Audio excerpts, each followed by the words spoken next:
Hello everyone. मैं मिथुन सिंह स्वागत करता हूं आप सभी का। आशा करता हूं आप सभी बहुत अच्छे होंगे। बात करेंगे विनोबा भावे हजारीबाग के प्रीवियस ईयर क्वेश्चन पेपर के बारे में। असेसमेंट फॉर लर्निंग का पीवाईक्यू का जो जितना भी एमसीक्यू है वो सारा एमसीक्यू इस वीडियो में आपको देखने को मिल जाएगा। आगे बढ़े उससे पहले जिन लोगों ने भी मैसेज किया, ईमेल किया, टेलीग्राम पे, व्हाट्सएप पे, जहाँ भी आपने मैसेज किया है, इंस्टा पे, आप सभी का बहुत बहुत शुक्रगुजार हूँ कि आपने मुझे इस लायक समझा कि जल्द से जल्द वीडियो बना दो सर। एग्ज़ाम आखिरी है और यही रात अंतिम, यही रात भारी वाली बात हो रही है, प्लीज़ वीडियो बना दो। तो आप लोगों से इतने प्यार की उम्मीद मुझे थी नहीं, आप लोगों ने इतना प्यार दिया, really really so grateful for you. आप सब लोगों से एक रिक्वेस्ट रहेगा, आप लोग नीचे अपने कॉलेज का नाम लिखिएगा, ठीक है? ये आखिरी वीडियो है, तो बहुत सारे लोग ना आपकी कॉलेज से ही इस वीडियो को देख रहे होंगे, तो आप उस वीडियो को लाइक कर देंगे, ठीक है? जिस कॉलेज में आप होंगे अगर किसी ने लिखा है तो लाइक कर दीजिएगा, ठीक है? चलिए, विनोबा भावे हजारीबाग के क्वेश्चन पेपर को देखते हैं कि किस तरह के सवाल यहाँ पर पूछे गए थे एक एक करके, ठीक है? बाद में एडिट करके मैं कुछ इमेज लगाने की कोशिश करूंगा अगर वक्त मिला तो, ठीक है? पहले क्वेश्चन की ओर बढ़ते हैं। सामान्य वक्र यानी कि नॉर्मल कर्व की ऊंचाई कितनी होती है, ठीक है? आपने ग्राफ देखा होगा, इस तरह के ग्राफ आपने देखे होंगे, ठीक है? इस तरह का ग्राफ आपने देखा होगा। तो ये ग्राफ जो है नॉर्मल कर्व की ऊंचाई क्या होती है, हाइट क्या होती है, तो मैं आपको बता दूं 0.3989 इसकी एग्जैक्ट जो है हाइट होती है। तो ऑप्शन 2 आपका क्या होगा, सही जवाब हो जाएगा, ठीक है? ये आप ध्यान में रखेंगे। इसका जो सही आंसर होगा वो ऑप्शन नंबर 1 होगा। अब नॉर्मल कर्व जो है ना वो घंटे की तरह होता है, घंटे की तरह ऐसे, ठीक है? पाए ओमेगा भी आप इसे कह सकते हैं, ठीक है? जब इसका मान, ये जो वैल्यू अभी आई हुई है ना, इसका मान जब कब होगा, जब मीन की वैल्यू क्या आएगी 0 और स्टैंडर्ड डेविएशन आपका आ जाए 1। ये दोनों ध्यान में रखिएगा।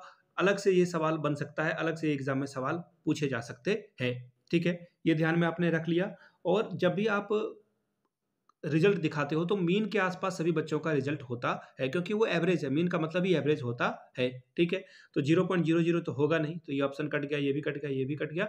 0.399 जो है अप्रॉक्स मान लिया गया है, इसको आप लोग टिक कर लेंगे। आगे बढ़ेंगे अगले सवाल की ओर। उससे पहले मैं आपको बता दूं 7979054474, ये मेरा व्हाट्सएप नंबर है। आप लोगों को जो भी पेपर आज हुआ है ना एग्जामिनेशन में, वो पेपर इस व्हाट्सएप नंबर पे आप शेयर कर दें। कुछ क्वेश्चन पेपर की मुझे ज़रूरत है, जैसे इंग्लिश का मेथड पेपर 2, हिंदी का मेथड पेपर 2, ये आप मेरे साथ साझा करेंगे। संस्कृत का पेपर मुझे नहीं मिल पाया है, तो जिन लोगों का ये पेपर है प्लीज़ सेंड कर दें ताकि इसके ऊपर वीडियो बनाई जा सके। दूसरा सवाल, शिक्षण का कौन सा क्षेत्र मूल्यांकन से संबंधित है? वैल्यूइंग ऑब्जेक्ट से। देखिए, वैल्यू करने की बात आ रही है, वैल्यू यानी कि मॉरल वैल्यू वगैरह आपने पढ़ रखा होगा। तो देखिए, भावात्मक में मैंने आपको बता रखा कि यहाँ पे बात किसकी होगी, एटीट्यूड की बात होगी, जहाँ पर आप जो है किसके प्रति किस तरह का नर्म व्यवहार रखते हैं, किस तरह का इमोशन रखते हैं, वो अफेक्टिव में आपको देखने को मिलता है। ये तीनों क्या है, कॉग्निटिव, अफेक्टिव और साइकोमोटर। इसके बारे में बात की थी किसने, बीएस ब्लूम ने बात की थी। और अब देखिए कॉग्निटिव के बारे में आपने पढ़ रखा होगा कि कॉग्निटिव के 6 प्रकार होते हैं, ठीक है? 6 अलग अलग तरह से आप जो है इसे समझ सकते हैं, ठीक? ये सवाल आ चुका है, तो फिलहाल जो संबंधित है वो क्या होगा, कॉग्निटिव भी होगा और अफेक्टिव भी होगा, ठीक है? दोनों को ध्यान में रखिएगा। अब कॉग्निटिव में क्या होता है, यहाँ पे अंडरस्टैंडिंग आती है, किसी चीज़ को आप समझ पाते हो, ठीक है? यहाँ नॉलेज आती है आपकी, तो ये सबसे अच्छा आपका ऑप्शन दोनों होगा, ठीक है? चलिए, अब यहाँ पे जो है सही आंसर आपका क्या हो जाएगा, एक मिनट, दोनों का ऑप्शन नहीं है तो आप अफेक्टिव को लगाएंगे, ठीक है? ऑप्शन 2 आपका सही होगा। कॉग्निटिव अगर होता तो दोनों को आप ले सकते थे, लेकिन अगर नहीं है तो ऑप्शन नंबर 2 आपका सही होगा। आगे बढ़ेंगे क्वेश्चन नंबर 3 की ओर। मापदंड आधारित परीक्षा, क्राइटेरियन रेफरेंस टेस्ट में क्या मापदंड होता है? देखिए, ये जो क्राइटेरियन रेफरेंस टेस्ट है ना, इसमें किसी बच्चे का जो है स्कोर 9 किसी दूसरे से कंपैरिजन नहीं होता है। अगर ए बच्चा जो है ये अगर 80% ला रहा है, तो इसके माँ पिताजी बी वाले ने अगर 95 ले आया है, तो नहीं बोलेंगे कि तुमने तो इससे कम लाया। एक्चुअली ए वाला बच्चा हो सकता है कि पिछले बार जो है 75 पे रुक गया था, तो वो 80 गया, तो ये बढ़ा ना। 85 95 लाने की ज़रूरत नहीं है। आप भी अगर पेरेंट हैं तो ध्यान में रखिएगा, ठीक है? अपने आप को एक इस बात का जो है इल्म रखिएगा कि कभी भी पेरेंटिंग अपने बच्चे के ऊपर प्रेशर ना बनाएँ। कभी भी अपने बच्चे को ये ना कहें कि आपको ये करना ही होगा, ये हासिल करना ज़रूरी है। हमेशा याद रखें, अगर बच्चा बढ़ रहा है आगे, छोटे-छोटे कदम ही चल रहा है, तो आप पूरी दुनिया नाप सकते हैं। इसलिए अपने बच्चे को ज़्यादा जो है प्रेशर ना दें। मापदंड आधारित परीक्षा में मापदंड क्या होता है? देखिए, मापदंड क्राइटेरियन रेफरेंस टेस्ट की बात की गई थी, तो मैंने आपको क्या बताया था? यहाँ पे क्राइटेरियन रेफरेंस टेस्ट में हम लोग क्या किस बात का जो है ध्यान रखते हैं? हम लोग ध्यान रखते हैं कि उद्देश्य क्या है, क्या हासिल करना चाहते हैं? अगर बच्चा बढ़ रहा है, अगर 70% से अगर बच्चा अगले बार 80% ला रहा है वही बच्चा, तो ये क्या हो गया? जो हम लोग चाह रहे थे वो हासिल हो गया। इसमें हम लोगों को बी को कंपेयर मत करना है कि जो बी 95% ला करके बैठा हुआ है। हम लोग ऐसे अपने बच्चे को किसी और के साथ कंपेयर नहीं करते हैं, ठीक है? तो अचीवमेंट यहाँ पर नहीं आएगा, इंटेलिजेंस की बात नहीं आएगी, क्रिएटिविटी की बात नहीं आएगी, ऑब्जेक्टिव की बात आएगी कि हम लोगों का ऑब्जेक्टिव क्या था बच्चे को टेस्ट लेने का, बच्चा क्या हासिल कर पाया, वो देखना ज़रूरी होता है। ऑप्शन 2 आपका सही जवाब होगा। अगला सवाल देखिए क्या है? कुर्तोसिस निकालने का फ़ॉर्मूला क्या है? कुर्तोसिस देखिए ग्राफ वाली बात है और ये मुझे ऑनेस्टली लगता है कि ये क्यों यहाँ पे डाल दिया गया है, honestly I don't know, but कोई बात नहीं। सॉरी, यहाँ पे सवाल पूछ दिया गया तो आपको आंसर करना ही होगा। तो K4 इसका सही जवाब होगा, ठीक है? चलिए आगे बढ़ेंगे। इसमें बहुत ज़्यादा याद रख लें इसे, इसका कोई और उपाय नहीं है। लाइकर्ट स्केल में कितने बिंदु होते हैं? देखिए लाइकर्ट बिंदु में एक्चुअली 5 बिंदु होते हैं। देखना आप लोगों ने भी रेट किया होगा, कभी ईमेल वगैरह आया होगा आपको, ठीक है? स्माइली, एकदम टोटली डिसएग्री हो तो यहाँ पे गुस्से वाला स्माइली आ जाता होगा। एक इमेज मैं यहाँ डाल दूँगा, ठीक है? एक इमेज मैं यहाँ पे डाल दूँगा एडिट करते समय ताकि आपको सारी बातें समझ में आ जाए। ये 5 जो है, हो सकता है कि आप यस बोलें, आप बोले कि हाँ ठीक है, ये आप पूरी तरह से असहमत हैं। यहाँ पे आप पूरी तरह से क्या हैं? पूरी तरह से आप सहमत हैं, एकदम सैटिस्फाई हैं आप, ठीक है? ये एक्सट्रीम लेवल हो गया, दोनों ही लेवल जो है एक्सट्रीम है। यहाँ पूरी तरह से डिसएग्री, यहाँ पूरी तरह से एग्री आप कर रहे हो, ठीक है? यहाँ पे आप बोलोगे कि नहीं, नहीं ठीक नहीं है ये, यहाँ पे बोलोगे हाँ ठीक है ये, और यहाँ पे आप न्यूट्रल होते हो, ठीक है? तो यहाँ पर आपको पता चल गया कि ये जो लाइकर्ट स्केल है इसमें 5 जो है बिंदु होते हैं। इमेज यहाँ से आप एक बार देख लें, ठीक है? इमेज आपको दिख गया? चलिए आगे बढ़ेंगे अगले सवाल की ओर। वेट अ मिनट, ये क्या हो गया? अगला सवाल देखिए क्या है? अधिकांश शैक्षिक मापन किस प्रकार का होता है? देखिए शैक्षिक मापन करने का तरीका क्या है, वो समझिए। जैसे कि मैं अगर कोई मेरे गाँव में आया और किसी व्यक्ति को खोज रहा है, मुखिया को ढूँढ रहा है कि मुखिया का घर कौन-सा है, तो मैं आप उसे बताऊँगा कि यहाँ से जाइए और 5वें घर में 5th पोज़ीशन में जिसका घर है, वो जो है मुखिया जी का घर है। ये पहला बात हो गया। अब कोई गाँव एंटर करते ही बोले कि जो दूसरा घर है ना सेकंड वाला, वही जो है मुखिया जी का घर है। तो ये तरीका क्या है? ये जो मैंने अभी बताया, क्लास में आप फर्स्ट आते हो, सेकंड आते हो, थर्ड आते हो, लास्ट आते हो, ये क्या है? ऑर्डिनल है। ये क्या है? ऑर्डिनल है। ऑर्डिनल से हम लोग जो है इन चीज़ों को मेज़र करते हैं। आपका आंसर 2 हो जाएगा। चलिए आगे बढ़ेंगे। 7वां सवाल, कोरिलेशन का विश्लेषण कारण को दर्शाता है। देखिए कॉज़न की बात हो रहा है और कोरिलेशन की बात हो रहा है। कोरिलेशन क्या होता है? किसी 2 चीज़ों को कनेक्ट करने की बात की जाती है, किसी तरह से संबंधित है। जैसे अगर मेरे घर में शुगर केन यानी कि अब गन्ना का जो है उत्पादन अधिक हो रहा है, तो हो सकता है कि मैं गुड़ बेचूँ, हो सकता है कि मैं गुड़ बेचूँ, ठीक है? अब ये दो चीज़ों को जो है, ये क्या है? एक कोरिलेशन है एक दूसरे के साथ, कोरिलेशन है। अब ज़रूरी नहीं कि शुगर केन होगा तो ही जो है गुड़ हम खा पाएँगे। ये क्या रिलेशन हुआ? ये कॉज़ हुआ क्या? आप गुड़ खा पा रहे हो, ज़रूरी नहीं कि आप जो है शुगर केन उगाओ, गन्ने की खेती करो। आप खरीद के भी खा सकते हो। तो ये दोनों क्या है? एक दूसरे से कभी भी संबंधित नहीं होते हैं। ऑप्शन 4 आपका सही जवाब होगा। अगला सवाल है, एक उपयुक्त परीक्षा में सबसे अधिक क्या होना चाहिए? परीक्षा अगर आप ले रहे हो बच्चे का, टेस्ट ले रहे हो, तो उसमें आप क्या चेक करोगे? कि उसकी वैलिडिटी होनी चाहिए, रिलायबिलिटी होनी चाहिए, यूजेबिलिटी होनी चाहिए, एक्सेप्टेबिलिटी होनी चाहिए। सारी बातें सही है, सब कुछ होना ज़रूरी है, लेकिन सबसे वाला जो वर्ड है ना, ये सबसे खतरनाक वर्ड है। बोल दिया गया कि सबसे ज़्यादा वैलिडिटी होने का ज़रूरत है। वैलिडिटी नहीं होगी तो सारा जो है खेल गड़बड़ हो जाएगा। तो ऑप्शन ए आपका क्या होगा? सही होगा। वैलिडिटी नहीं ही है तो क्या आप कर पाओगे? सपोज़ कर लो मैथ के पेपर में हिंदी ग्रामर के सवाल आ गए, इंग्लिश के एग्ज़ामिनेशन में मैथ के फ़ॉर्मूला पूछ लिए गए, तो वो वैलिड ही नहीं रहा। तो फिर ये जो विश्वसनीयता, उपयोगिता के बारे में जो है बाद में बात आएगी, पहले वैलिडिटी होना ज़रूरी है। आगे देखिए 9वां सवाल, क्वेश्चन नंबर 9। क्वेश्चन नंबर 9 में देखिए क्या पूछा गया है आपसे। सवाल पूछा गया है कि निम्नलिखित में से प्रक्षेपी यानी कि प्रोजेक्टिव तकनीक नहीं है। ऐसे वर्ड में ध्यान दीजिएगा, सीटेट की जब आप परीक्षा दोगे ना, वहाँ पे पूरा सेंटेंस का मतलब एक नॉट या फिर नहीं जो है बदल देगा। वहाँ पे एक्चुअली वो ब्लैक में बोल्ड में नोट कर देते हैं, तो थोड़ा-सा ध्यान रखिएगा। अब प्रोजेक्टिव टेक्निक कौन-सा नहीं है? देखिए सारी चीज़ों को, यहाँ पे बोला गया है एसोसिएशन, कंस्ट्रक्शन, स्केल या फिर कंप्लीशन। देखिए स्केल यहाँ पे मापन स्केल सबसे डिफरेंट है, सबसे डिफरेंट है और यही यहाँ पर नहीं होगा, बाकी सारी चीज़ें यहाँ पर हो जाएगी, ठीक है? अब अगला सवाल देखिए क्या बोला गया है। अगला सवाल, हाँ एक और बात है, देखिए ये जो है रोज़ार्क का जो इंक टेस्ट था, आपने इंक बोर्ड टेस्ट के बारे में सुना होगा, तो ये उससे एसोसिएटेड है, ध्यान में रखिएगा, वो जो है उससे एसोसिएटेड है, ठीक है?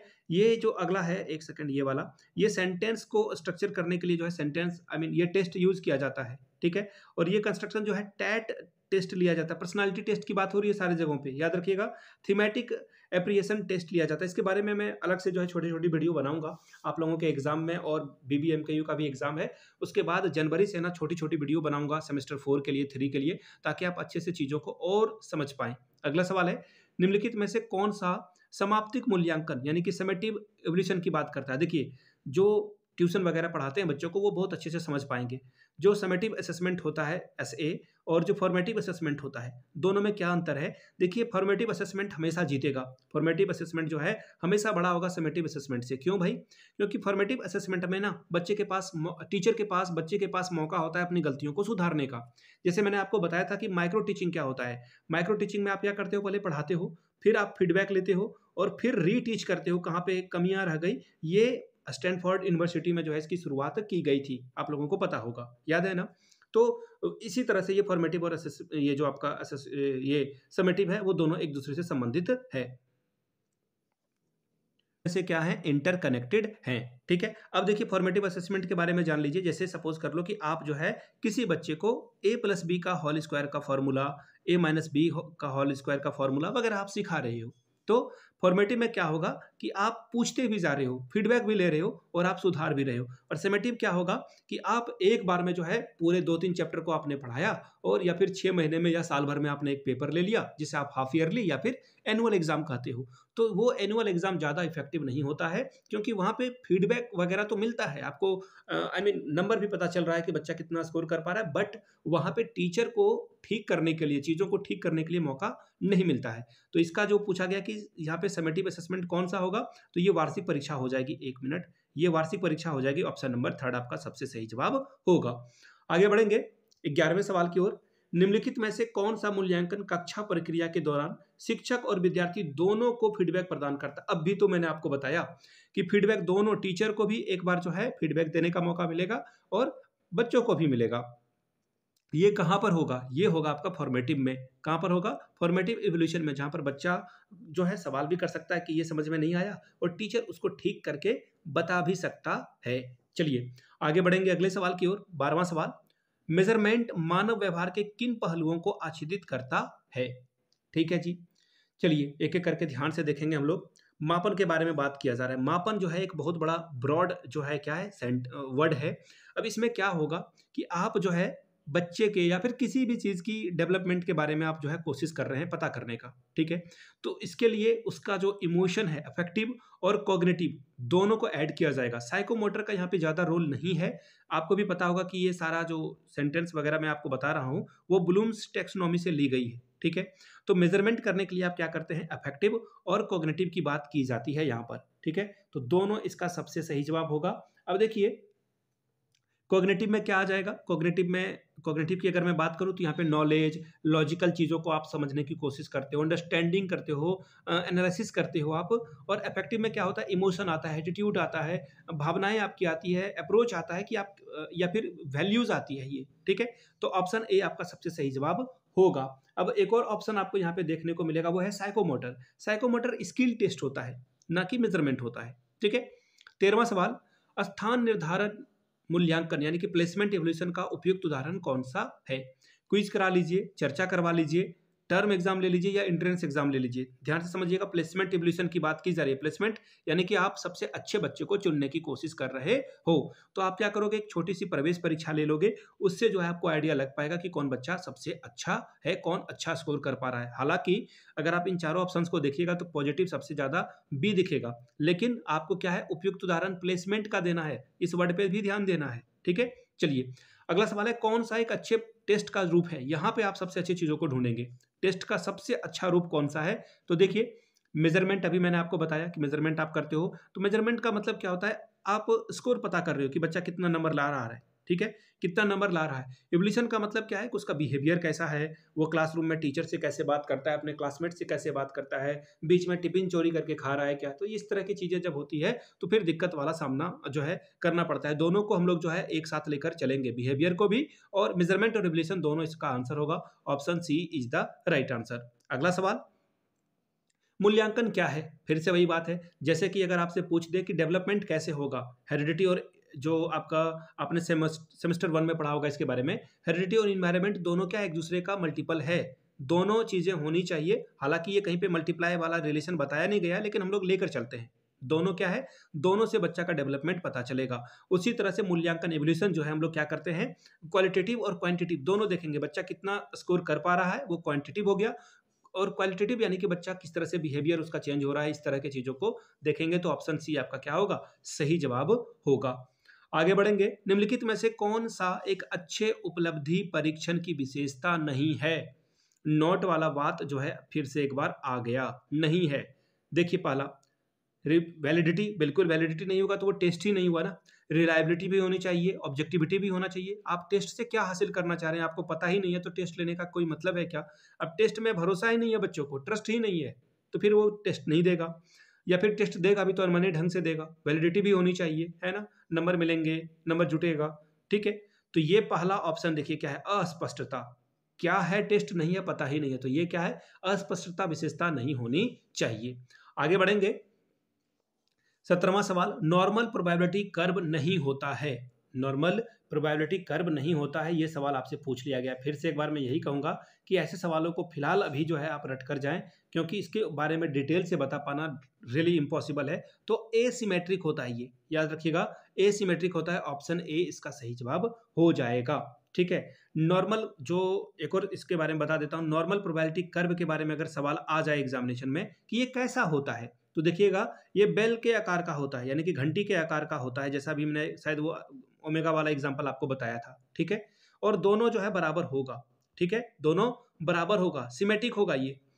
अगला सवाल देखिए क्या है, क्वेश्चन नंबर 18वां, सबसे बड़े और सबसे छोटे मान के बीच का अंतर को क्या कहते हैं? क्लास 9th के एनसीईआरटी या फिर आर एस अग्रवाल को आपने बनाया होगा, तो आपको याद होगा कि आप रेंज निकालते हो। क्या निकालते हो? रेंज निकालते हो। रेंज निकालने का तरीका सबसे अच्छा क्या होगा? जब आप बड़े और छोटे मान को माइनस कर दोगे। अगला है, आधुनिक बुद्धि परीक्षण मॉडर्न इंटेलिजेंट टेस्ट के जनक कौन है? अल्फ्रेड बिने, चार्ल्स डार्विन, लुइस टर्मन या फिर विलियम स्टर्न। चार ऑप्शन आपके सामने यहाँ पर आपको दिख रहे होंगे। अब देखिए, बिने साहब ने जो है सबसे ज्यादा जो है आधुनिक जो मॉडर्न इंटेलिजेंट टेस्ट है उसके बारे में बात की है। एक सवाल मैं आप लोगों से पूछूंगा, कमेंट सेक्शन में आप लोग बताइएगा। एक 10 वर्ष का बच्चा है, 10 साल का बच्चा है, इंटेलिजेंस उसकी जो मेंटल एज है वो 12 की हो गई है, तो इसका आईक्यू क्या आएगा? आप लोग नीचे कमेंट करके बताइएगा। ठीक है, हो सकता है कि ये सवाल एग्जाम में आ जाए। वैसे मैं आईक्यू का फॉर्मूला आप लोगों को बता देता हूँ। आईक्यू बराबर होता है mental age upon chronological age multiplied by 100। ठीक है, शायद ये कट गया होगा, कोई बात नहीं, आप सुन चुके हो ना। आईक्यू बराबर क्या होगा? Mental age upon chronological age, या इसको 100 से मल्टीप्लाई कर देंगे, मानसिक आयु बटे जो आपकी ओरिजिनल आयु है। ठीक है, जितने वर्ष के आप हो चुके हो, बूढ़े हो चुके हो। ठीक है, अगला सवाल देखिए क्या है, इतना भी सच नहीं बोलना था। अगला सवाल है देखिए, बहुलक के संबंध में कौन सा संबंध सही नहीं है? संबंध सही है, सॉरी, जो ट्रू है वो आपको बताना है। ठीक है भाई, फॉर्मूला अगर आपने पढ़ा होगा तो आप तुरंत निकाल लोगे। मॉड बराबर क्या होता है? 3 मीडियन माइनस 2 मीन होता है। 2 मीन होता है, मीन मैं पूरा लिख देता हूं। ठीक है, तो यहाँ पे देखो कहीं भी वो ऑप्शन आपको नहीं दिखेगा, तो इनमें से कोई नहीं, पहली बार आया है आंसर, ऑप्शन नंबर डी होगा। मैंने सही आंसर भी लिख दिया है, इसको ध्यान में रखिएगा। ये सवाल ना कहीं घुमा फिरा के इसको पूछेगा, एक ही इक्वेशन है, इसी से सवाल को घुमा देगा। ठीक है, तो 3 मीडियन होगा यहाँ पर, माइनस 2 मीन होगा। इस फॉर्मूला को ना घुमा घुमा के पूछा जा सकता है, नोट डाउन कर लीजिएगा, पढ़ लीजिएगा एक बार। अगला सवाल देखिए क्या है, क्वेश्चन नंबर 21, यदि कोई विद्यार्थी मॉडल बनाकर यह दिखाते हैं कि कोई कार्य कैसे करती है, मॉडल जो है कोई वस्तु कैसे कार्य करती है, किस स्तर की गतिविधि कर रहा है। देखिए, मॉडल बना रहा है बच्चा, ध्यान से देखिएगा, और कैसे वर्क कर रहा है, दोनों के बारे में वो बता रहा है, तो इसका मतलब है कि उसने बहुत कुछ अचीव कर लिया है। और अगर आप ब्लूम के टेक्सोनॉमी के हिसाब से बात करेंगे तो वो अप्लाई कर पा रहा है चीज़ों को, अनुप्रयोग कर पा रहा है। मैंने आपको बताया था ना, कॉग्निटिव डोमेन में क्या है, 6 तरह की चीज़ें होती है, 6, उसमें से ये अप्लाइंग के प्रोसेस में जा चुका है। अगला सवाल, सीखने के परिणाम का निर्धारण करते समय मूल्यांकन की विशेष तकनीक का चयन किस आधार पर किया जाता है? ठीक है जी, ध्यान से अगर आप पढ़ेंगे तो सीखने के लिए बात की जा रही है। ठीक है, और इसमें क्या होना चाहिए? अधिगम अनुभव, शैक्षिक उद्देश्य, शिक्षण वस्तु या फिर पद्धति। देखिए, सारे ऑप्शन बिल्कुल सटीक और सही लग रहे हैं। ठीक है, सब कुछ सही लग रहा है, लेकिन सीखने का परिणाम किस पे डिपेंड करेगा? तो सीखने का परिणाम के लिए आप क्या बनाते हो? करिकुलम बनाते हो। करिकुलम बनाने का क्या मतलब होता है कि आप क्या हासिल करना चाहते हो, उस करिकुलम में सारी बातें होती है। बच्चा क्षेत्र भ्रमण के लिए जाएगा, घूमने के लिए जाएगा, फील्ड ट्रिप पे जाएगा, बच्चा एक्टिविटी करेगा, लैब में सारी बात जो है वो प्रैक्टिकल करके देखेगा, बच्चों के साथ जो है सोशल एंगेजमेंट होगा। तो ये सारी चीज़ें क्या है? शैक्षिक उद्देश्य ही तो है। शैक्षणिक उद्देश्य तो ही है। ऑप्शन बी आपका सबसे सही जवाब होगा। अगला सवाल, मेरे कमरे की लंबाई 10 फीट है, जो कि आपके कमरे के 20 फीट लंबाई का आधा है।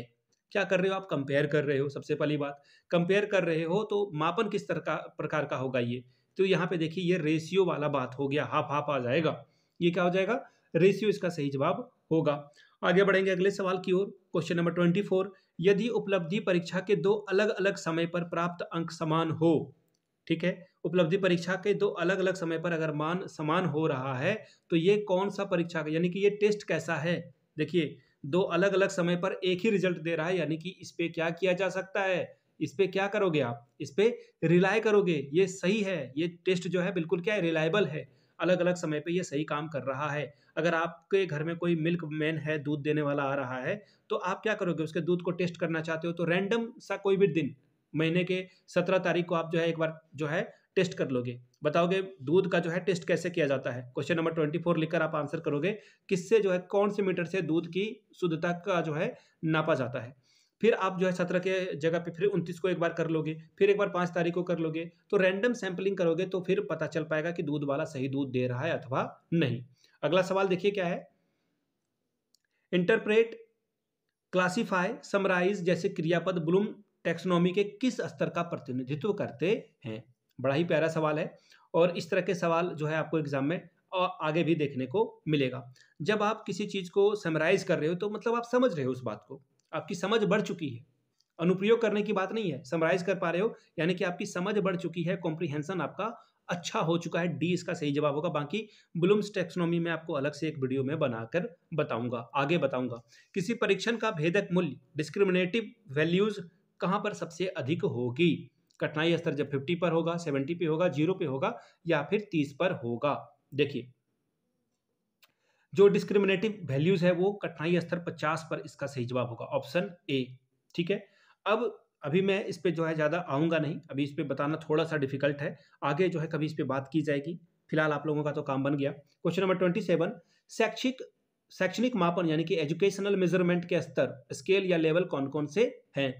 पहला देखिए, यहाँ पे अगर आप ध्यान से देखेंगे तो इसका आंसर एब्सोल्यूट स्केल होगा। ठीक है, ऑप्शन डी, रटने वाला सवाल है, अभी फिलहाल रट के जाइए। 28वां सवाल है, इनमें से कौन सा सेमिनार को व्यवस्थित करने के लिए प्रयुक्त नहीं होता है? Oral report, written report, exchange of ideas या फिर रिकमेंडेशन, या फिर रिकमेंडेशन। तो ध्यान में देखिएगा, आप सेमिनार जा रहे हो और वहाँ पे रिकमेंडेशन वाला बात हो जाए तो दिक्कत आ जाएगी। बाकी सारी चीज़ें ठीक है, एग्जाम वगैरह वगैरह या सेमिनार ले रहे हो, ऑरल रिपोर्ट दोगे, रिटन रिपोर्ट दोगे, अच्छी बात है ना, आइडिया को एक्सचेंज करोगे, अच्छी बात है, लेकिन रिकमेंडेशन से किसी का काम हो जाए वो सही नहीं है। मूल्यांकन का कुल रूप क्या है?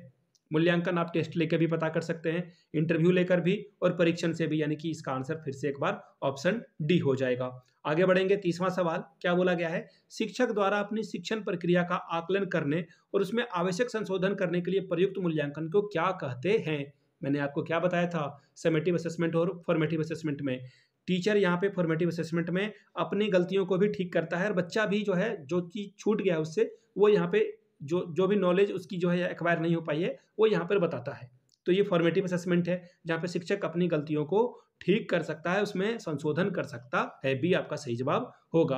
वीडियो अगर आपने पूरी देख ली है तो नीचे कमेंट करके एक बार जय हिंद जरूर लिखिएगा।